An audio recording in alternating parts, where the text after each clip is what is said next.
Hello and welcome to episode 11 of the Gangrene Against the World podcast. I'm Allan Simon. The first game of the Jets season has come to an end, and you can probably hear it in my voice that I was at MetLife Stadium today to see the Jets lose to the Steelers 34-32. There are a lot of threads to pull.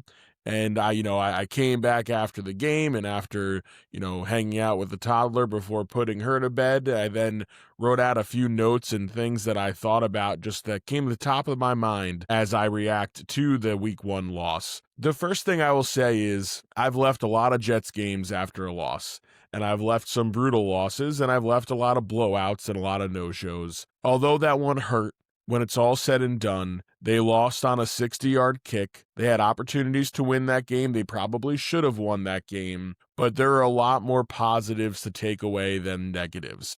And it hurts to see Aaron Rodgers throw 4 touchdowns. He looked very, very sharp. Overall, the defense looks leaky for the Jets, and you can't commit bad penalties in inopportune times.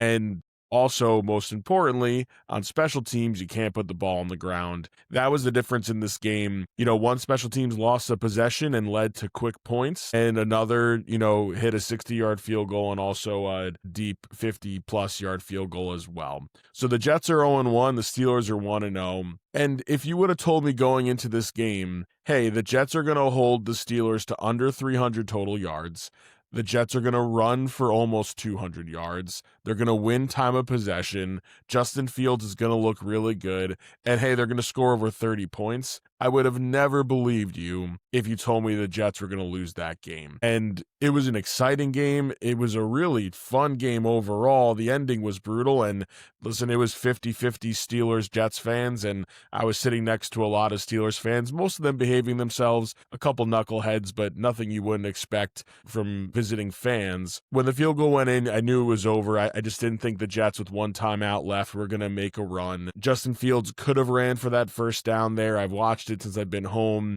It would have been really close. I think he would have been hit right at the first down marker, and the people I've been texting since the game feel the same way. He probably could have ran for it. I don't blame him for throwing it to Garrett Wilson, but when you know you have to clock the ball or use your last timeout, just get the first down. That's all that really matters in that situation. But to me, the Xavier Gipson fumble is the difference maker in this game. And I've been saying it since the end of last year. I've been saying it on all 11 of these podcasts so far that I've done here at Gangrene Against the World. Xavier Gipson cannot be trusted. He cannot be trusted to return the ball. He's put the ball on the ground a bunch. Usually it's on punt returns where he's muffing a catch, but he just doesn't take care of the ball. He's holding the ball in front of his body, and it gets poked away by a third string running back on special teams. And what it did was it took, the Jets start the fourth quarter with a 9-point lead.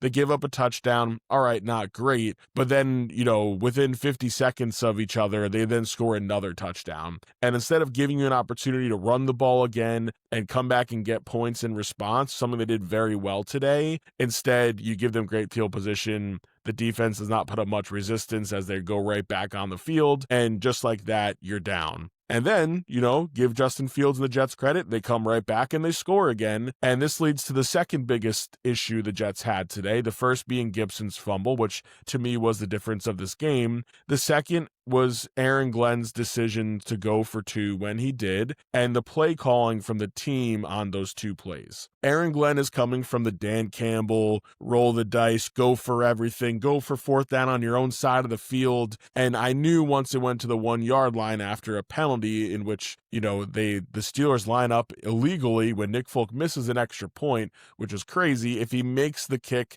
they probably decline it. You don't want to take the points off the board. But because he missed it, they go for 2, and they line up in shotgun. And it doesn't make any sense. If you're at the 1-yard line, push it with Justin Fields or give it to Braylon Allen running downhill, lined up behind Justin Fields. To go in shotgun ruins any of the momentum you have going towards the line of scrimmage. They get stuffed. They don't get it. So because you're now chasing points, and whenever you don't get points after a touchdown, it always comes back to haunt you.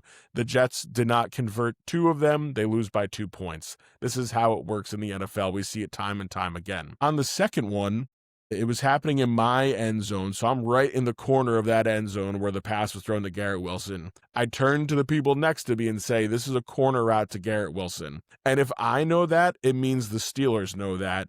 And sure enough, that ball is thrown in an area where there's 3 defenders there and they break up the pass. So now you go away without points again and you're chasing it. And Aaron Rodgers, to his credit, gets Boswell into what is Boswell field goal range, which is 60 yards. And I was thinking about all the games in which Rodgers had drives in the fourth quarter that didn't turn into points, or, against Denver in the rain last year where Zerline misses a field goal to win it from deep.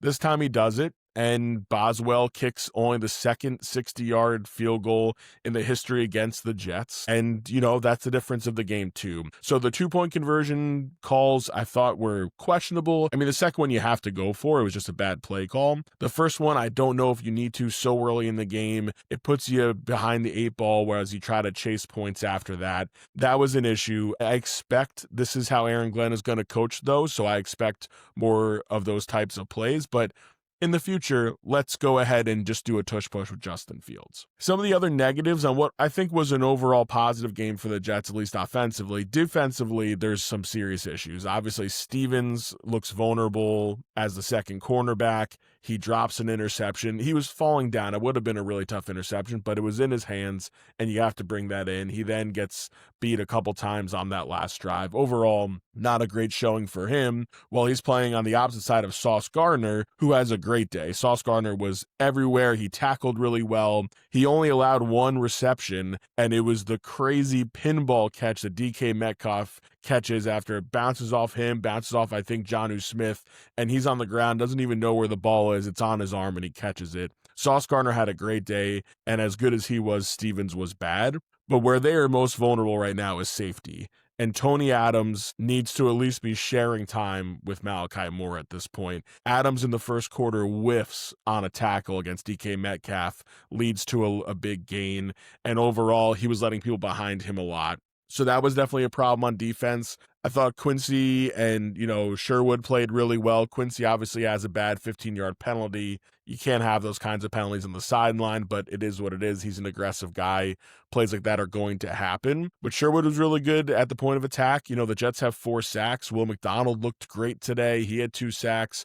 Quinnen starts things off with the sack against Rodgers, and the place goes nuts. There was positives on this defense, for a team that gave up 34 points. Really it should have been 27. They give up a touchdown because of a special teams gaffe.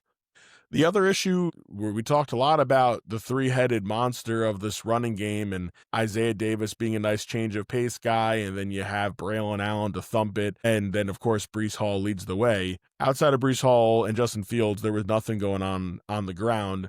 Braylon Allen did have an amazing touchdown. He marches for 8 yards, and he gets the pile pushed behind him, and falls into the end zone. That one carry represented 8 of his 9 yards. He was 6 carries for 9 yards today. He did not look good. He's chopping his feet, looking for a hole, and he's not attacking the line of scrimmage, and got hit behind the line of scrimmage a ton. We didn't really see anything from Isaiah Davis today, but Breece Hall was phenomenal. Breece Hall had a great game. He is the wide receiver 2 on this team.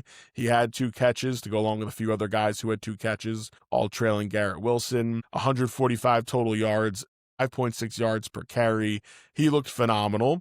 And the other positives that you have on the offense is Justin Fields. He looked great. He looked comfortable. He had some zips across the middle of the field between defenders, looked really sharp. Obviously, the nice 33-yard touchdown pass to Garrett Wilson puts it in the perfect spot. For that touchdown. He runs for 2 touchdowns. The bootleg was beautiful. That is on my end zone as well. And some of us realized he had the ball and some of us didn't. So you hear some Steelers fans cheering, thinking they stopped him at the 1-yard line, as the rest of us see him dancing into the end zone. And I won't lie, when he scored that touchdown, I thought I let myself believe the Jets were going to win that game. But we know how it goes from there. Other stats to look at: Mason Taylor, just the 1 catch. Jeremy Ruckert seems to be the tight end 1 right now.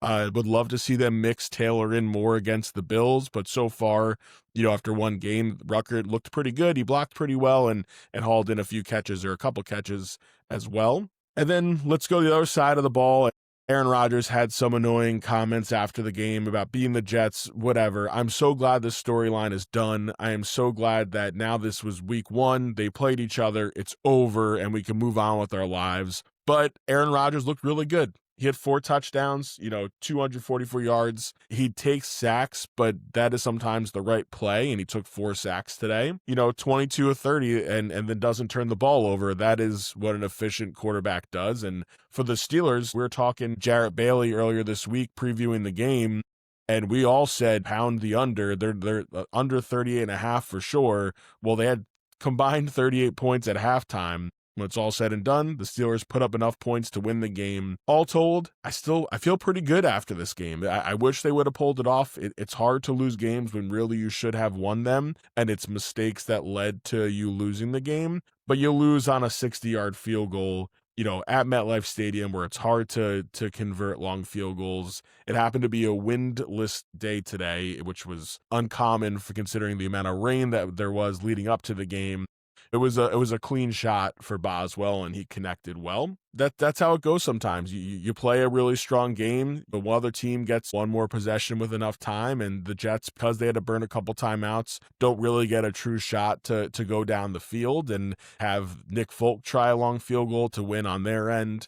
And overall, the Jets are 0-1, and next week is going to be great at MetLife Stadium. Just like there was a lot of Steelers fans, there's going to be a lot of Bills fans. There's always a lot of Bills fans at these games. But I feel really good that the Jets offense showed up, and you'd expect under Glenn this defense is going to get better. Is there a way for the Jets to find a win against the Bills or against the Bucks these next 2 games, so then when you're playing Miami on Monday Night Football, a team that got blown out by the Colts today, can you finish the first 4 games at 2-2? I think that would be really, really positive. I also need to tell a story about an event that happened or an incident that happened with me at the game today. Some people know this story already, and my wife and my father-in-law got to witness it. It was a great tailgate. The rain was brutal in the beginning, but pork roll, egg, and cheeses that you would die for off the grill to start things off. I grilled some bacon up.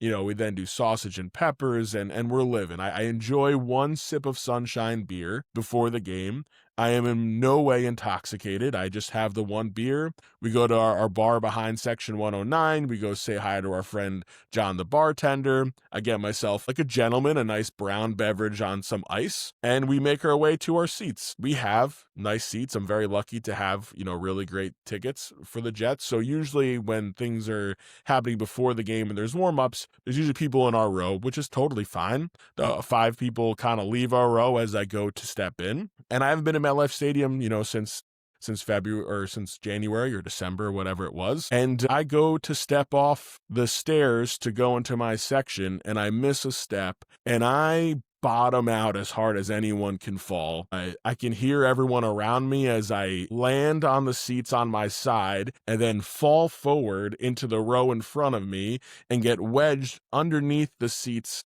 and the lip of the row. And I hear everyone's being, oh my goodness, are you okay? Are you okay? All I could think about is 1, I need to get up really quickly to let everyone know that I am fine, although I am going to be bruised up tomorrow. And 2, I can't believe I just wasted a $20 drink at MetLife Stadium or whatever it was and spilled it over a very nice young man in front of me who did not mind that I just spilled alcohol over him, but was very concerned about my well-being.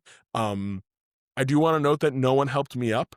I think because I'm just a big guy and I fall hard, I think everyone was a little shook when it happened. But listen, before the game even started, I was the first injury. I was the first casualty. I was probable to return. I came right back. I think I had a strong performance as a fan today.